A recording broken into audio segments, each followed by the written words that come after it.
Globalement, la situation reste préoccupante. On a actuellement plus de 2000 lits qui sont occupés par des patients de COVID-19, alors qu'on en avait un peu moins de 1600 il y a quelques jours. Alors, vous entendez le docteur Boileau, responsable de la santé publique au Québec. Situation préoccupante, mais Stéphanie, à l'approche du congé de Pâques, il n'y a pas de consigne particulière, pas de nouvelles restrictions. Non, le docteur Boileau qui recommande quand même aux gens de rester prudents, faut le dire. Il en a parlé, plus de 2000 hospitalisations, c'est en hausse. Faut mentionner, c'est important de le préciser, qu'il y a à peu près la moitié des hospitalisations qui ont lieu à cause de la COVID. Mais pour l'autre moitié, ce sont des gens qui sont à l'hôpital pour une autre raison, un accident de voiture par exemple, mais la COVID a été détectée. Donc ça, c'est une petite distinction quand même intéressante à faire. Sinon, il y a encore beaucoup de travailleurs de la santé qui sont absents. On s'approche encore des 13 000. C'est sûr que ça met de la pression sur le système.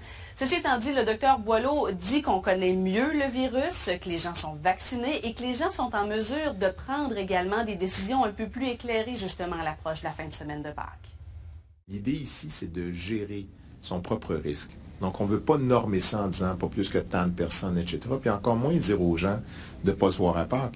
C'est une fête qui est importante, c'est des occasions de retrouvailles, mais de le faire prudemment. Et comme si la COVID s'était passée, là, il y a la grippe qui s'invite au party. Oui, le docteur Boileau s'en serait bien passé, c'est ce qu'il a dit lui-même en conférence de presse. Alors oui, il ne faut pas oublier, c'est pas la saison. Hein. Normalement, c'est l'automne, la saison de l'influenza, mais là, on voit depuis quelques semaines le taux de tests positifs qui est passé de moins de 1% à 7%. Ce qui arrive, c'est que ce sont des symptômes similaires, donc on peut parfois confondre la COVID et l'influenza, mais ce sont des mesures sanitaires également qui sont similaires. Donc vous devez quand même vous isoler, ne pas sortir si vous êtes malade. Ça, c'est certain. Donc il y a la COVID, il y a l'influenza, il y a la gastro qui court ces temps-ci. On ne se souhaite rien de ça pour la longue fin de semaine, c'est sûr. Et je termine avec un mot sur Novavax, le gouvernement qui a annoncé recevoir ses premières doses du vaccin Novavax, un vaccin qui est à base de protéines, contrairement à la technologie ARN messager de Moderna, de Pfizer. Donc, certaines personnes qui ne voulaient peut-être pas recevoir ce vaccin seront peut-être intéressées par le Novavax et il est disponible présentement. Merci Stéphanie. Conséquence de tout ça, la hausse des infections, c'est les hôpitaux qui sont de plus en plus surchargés. On va aller voir comment ça se passe sur le terrain. C'est quoi la situation en Outaouais, Rémi, en ce moment?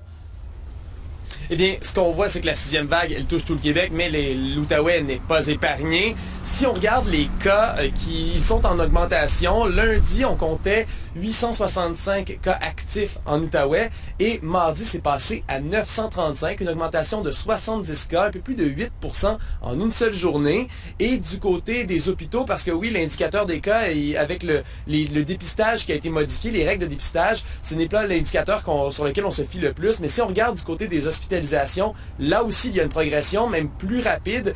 Entre lundi et mardi, nous sommes passés de 64 personnes hospitalisées à 70 avec 2 personnes aux soins intensifs. Et si on compare avec le 31 décembre, on voit que la situation, elle est complètement différente. Et pourquoi le 31 décembre, Mathieu? Eh bien, c'est à ce moment que le couvre-feu avait été mis en place au Québec. Alors, on voit qu'à l'époque, avec un nombre d'hospitalisations bien moins grand, on avait mis en place un couvre-feu, alors que cette fois, eh bien, aucune mesure, aucun resserrement en vue de la part de la santé publique du Québec. Et j'ajoute aussi qu'il y a 162 travailleurs de la santé qui sont présentement absents en Outaouais. Alors, je propose d'écouter une représentante de la santé publique de l'Outaouais.